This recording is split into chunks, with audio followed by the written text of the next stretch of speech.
Hello and welcome to True Crime Rocket Science, the most authentic voice in true crime. So we're coming to the end of day 12, certainly where I am. It is nighttime and been a long day. I actually had a nightmare last night, so I didn't get a lot of sleep. And that is also why this video is following fairly shortly on the heels of the previous one. It's been a slow news day all day today in terms of the Kiely Rodni case. There has been a new image that has come out, which is also kind of an old image. It's Kiely Rodni from July 18th. And what makes this image quite interesting is she's wearing the Odd Future white hoodie sweater that she was apparently last seen in when she disappeared. And so besides that image, there's not really been any real news, any new developments. And so in that sort of dearth of information, I want to address a particular topic that first came up about a week ago. It's the notion that Kiely was trafficked. Before we get to that, if you haven't subscribed to the channel, please do like, share, leave a comment. Thanks to the hundreds of you who have subscribed over the last few days. If you're enjoying this coverage or you appreciate it, or you appreciate the stand this channel is taking, you're welcome to hit the thanks button. And let's get started. So I want to go through some stats for why the idea itself is absurd. And I'm going through factual information, obviously, numbers, sort of verified data. This isn't just opinion, this is stats. And, some people have criticized me for not focusing on the case itself. But right now, there's so little information, and obviously law enforcement aren't going to release evidence.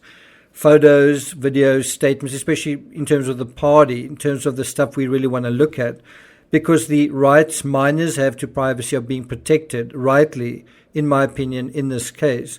And so if it feels like I'm not focusing on the case itself, I sort of am, indirectly. We're trying to exclude certain aspects. And by cutting away the fluff and the things that are unnecessary, we are better able to focus on what is necessary.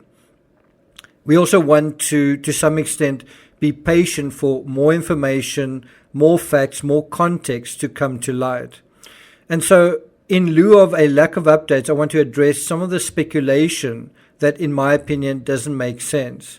Now, in true crime, not all criminal activity is rational or logical. Much of it is, but not all of it is. One could argue the criminal act itself is irrational, that breaking the law is in itself antisocial and shows someone who is somewhat defective within society. They're not thinking in the most effective way possible. They're not operating in the best way possible, which is why they take shortcuts, which is why they try and avoid accountability, which is why they are dishonest. So with that in mind, let's look at some of the stats on trafficking. Number one, is it the purpose of trafficking here in this case? Is it forced labor? Is the purpose marriage? Is it prostitution? Or is it organ removal? They all seem more than a little unlikely. Do you agree? Number two, trafficking tends to be into the US rather than out of it. Number three, in 2018, more than half of criminal human trafficking was specifically sex trafficking involving only children. Now, I'm not sure Kiely or anyone at a senior's party fits the category of a child. Number four, typically children who are trafficked don't have parents or guardians and were in foster care at some point.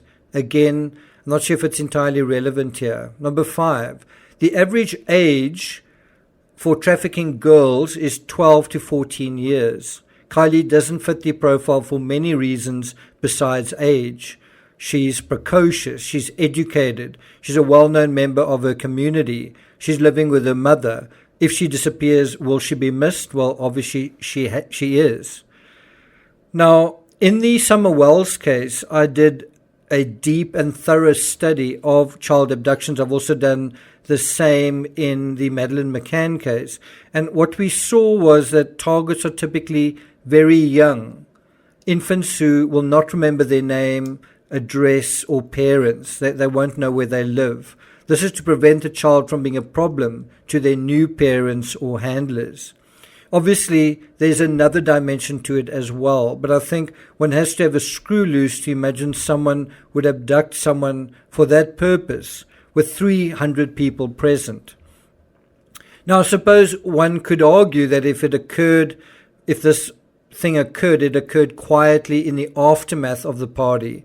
But you still have a scenario where the whole fabric, let's call it the party fabric, is being interfered with, and the trafficker is likely also taking a huge risk by attending the party, being seen, being identified, etc. I think you've got to ask the question, if there is this so-called trafficker involved, how did he know that Kiely was intoxicated if he wasn't at the party? And I think it's possible that he wasn't at the party. I just think it's really unlikely. Then there's also the problem of the vehicle. Leave it behind, you have a problem. Take it with you, and you have a problem as well. So you've also got the situation, did this trafficker stumble upon Kiely and then take her and the vehicle? Does it have absolutely nothing to do with this party? Just seems a bit of a stretch. Now, while it's not impossible, one would imagine in the real world this sort of activity is done with more discretion and more subterfuge. He doesn't head to a big party to find his target. He heads to a neighborhood or a quiet campsite. He tries to find someone who is already abandoned or already on the run or for whatever reason won't be missed. Do you agree that's not Kiely? Trafficking is a deliberate strategic action. What happened to Kiely was, I believe, unintentional or accidental, at least initially. But having said all that, we need to get a better handle on especially the older individuals at this party to know more accurately what the Lord of the Flies type situation is that we're dealing with. So I think if I was a detective on this case, if I was part of the investigation, if I was part of law enforcement, I think the next phase of what I would want to figure out is there foul play? And if there is foul play, did the foul play come from within the 300, right? Is one of the 300 someone who is a viable suspect, someone who is whatever, a dodgy character, someone with a criminal record, right? Or is the likelihood that foul play occurred after the party and that in a way the party was completely irrelevant to the aftermath besides the fact that Kiely was intoxicated and compromised? Is the party relevant, and so is someone from the party a suspect? Yes or no? Is it relevant or not? That's, I think, the next important phase of this investigation. Thank you for listening, and I'll see you guys next time.